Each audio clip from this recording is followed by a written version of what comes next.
In the last video, we established that uh, uniform circular motion.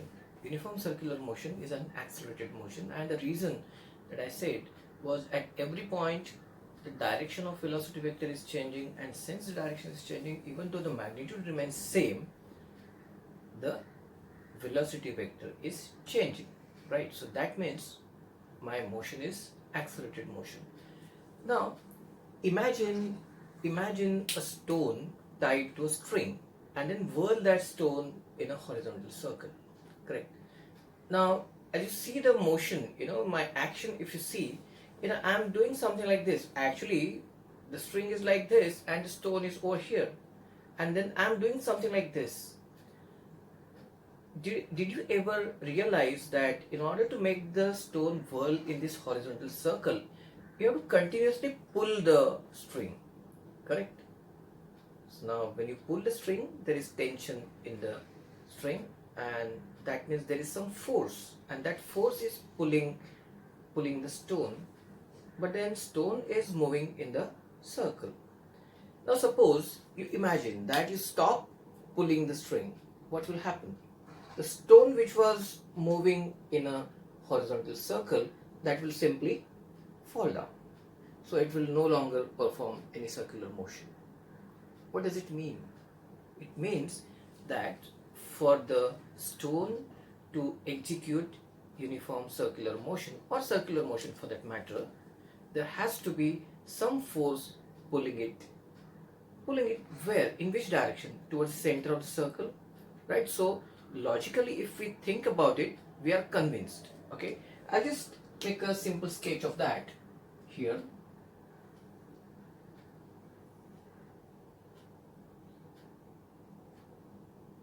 This is my circle along which this circular motion is happening.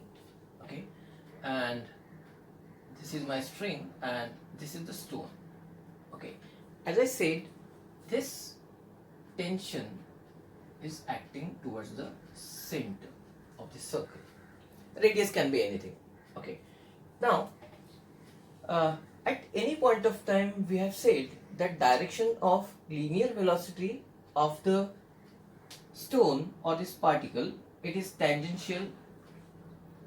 Over here again it is tangential, v bar and v bar, v2 bar and v1 bar, I'll write. Okay, the magnitude may be same. Now now there is one thing here. If I stop pulling the stone, it will simply fall down, and we say that this force acts towards the center. Now we have to establish some physical quantity called centripetal force and centripetal acceleration.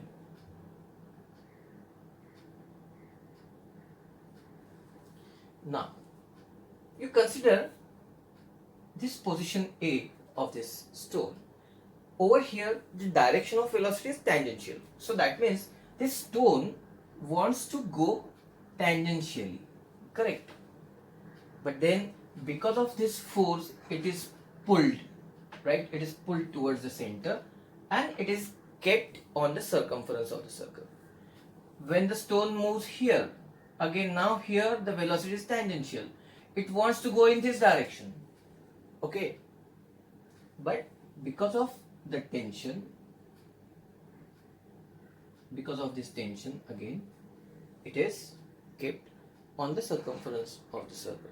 So that means this centripetal force, what is centripetal? Centripetal is center seeking, correct? Some force that acts towards the center of the circle, it is called centripetal force, correct? It is center seeking force. This centripetal force is necessary for the particle to perform circular motion, right? And the acceleration is called centripetal acceleration, correct? So these are the two things that we really we are able to logically establish we are able to visualize that. But then in physics, only logic will not work. Whatever you feel, you should be able to prove it mathematically. Alright, so let us have this pattern of circular motion. The particle starts from here, let us say point A, and moves to point P there. Okay, the angle described by the particle with the center of the circle O here, that angle is theta, correct, and the angular speed is omega. So that if my angular velocity is omega, then that will be, from point A to B, the time taken is t. Okay, so omega would be equal to theta upon t, displacement upon time, angular displacement upon time, that's the angular velocity, that is number 1. So that means my theta is equal to omega t, right? Now, in time t, particle moves from A to P. So what is the x and coordinates of point P are x comma y. So obviously this is my x coordinate and this is my y coordinate, correct?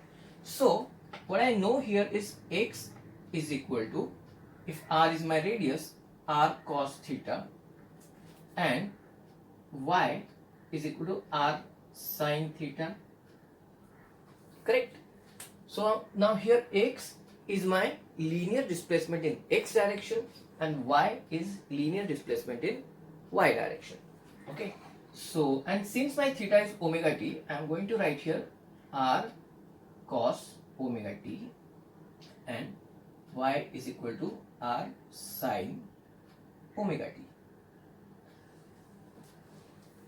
Now obviously when you differentiate displacement with respect to time, you get velocity.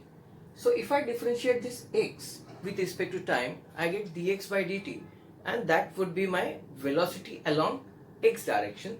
And if I differentiate y with respect to t, I get velocity along y direction, correct? So let me do that. So I am going to call it vx, v suffix x, that is velocity along x direction. That would be, now here I am going to use chain rule, which you have learnt in your AS levels, right? So it is r omega sine omega t, but then derivative of cosine is negative, so I have a negative sign here. Similarly, velocity along y direction, vy is going to be equal to r omega cos omega t. Okay, so that means now here, now you know that velocity is tangential, correct? So if this is my velocity v here, then there would be horizontal component and there would be vertical component, right? And this horizontal component is vx, vertical component is vy. And you can see here, my horizontal component is minus r omega sine omega t, and is it not in the left direction, which is negative? Yeah. And my y component of velocity is upwards, which is positive. So now this is something that we really visualize here, even mathematically and graphically, correct? Alright, so now if I differentiate my velocities with respect to time, what I'm going to get? I'm going to get acceleration. So I'll write here ax, acceleration along x direction. Now here derivative of sine omega t is going to be equal to omega into cos omega t, right? So this is going to be minus r omega square cos omega t, right? And this is going to be equal to minus r omega square sine omega t, correct? So now here, just see here, r into cos omega t, r into sine omega t. What is my r cos omega t and r sine omega t? Is it not x and y? So I can simply write here as minus omega square x, and this is minus omega square y, correct? Now I'm going to come back to this part, okay, I'm going to establish something, right? Now note carefully. Here in this triangle, this is O and then this point is P. I name this point M. Okay. In triangle OPM, what is tan theta? Tan theta is going to be equal to your y upon x. Okay. So I'm just going to write it over there. This acceleration along x-axis and acceleration along y-axis. I just express this in some vector form. You know, my x component and y component of acceleration, they are going to constitute my acceleration vector, is it not? So I'm going to write a bar is equal to ax I cap plus ay j cap. And what are I cap and j cap? You know, these are unit vectors along x-axis and unit vector along y-axis. Okay, and my magnitude of a bar is going to be root over ax square plus ay square. Coefficients, right? So it is going to be vector sum of this, and then that is going to be root over minus omega square x whole square. So that would be omega raised to power 4 x square plus omega raised to power 4 y square, right? So this is equal to, now I am going to simplify. Now here x, this is y and this is r. Isn't r my hypotenuse and x and y my other sides? So by Pythagoras, I know that x square plus y square is equal to r square, correct? So now if I take omega raised to power 4 common, I get in the bracket x square plus y square, which is going to be equal to r square. So I have in the root sign omega raised to power 4 into r square, square root of which is going to be equal to r omega, correct? So magnitude of my acceleration is r omega square, not r omega square. Now see, acceleration is a vector quantity. I found out the magnitude, but I need to find out the direction, correct? So obviously here my ax is minus omega square x, so it is going to act like this in the negative direction, correct? Ay, it is again negative, so it is going to act like that, correct? And I want to find the angle between them, correct? What is the angle between them? Angle between the resultant and the first vector, correct? Here if I have to find the resultant, see, they are mutually perpendicular, right? Ax and ay, they are mutually perpendicular. So obviously the resultant would act along the diagonal of this rectangle,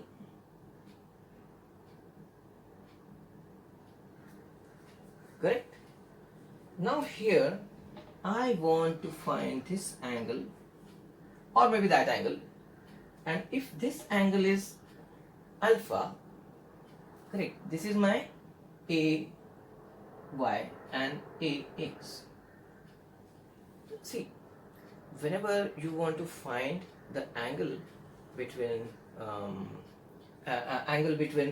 the resultant and some vector, what you do, we know that tan alpha is equal to ay upon ax.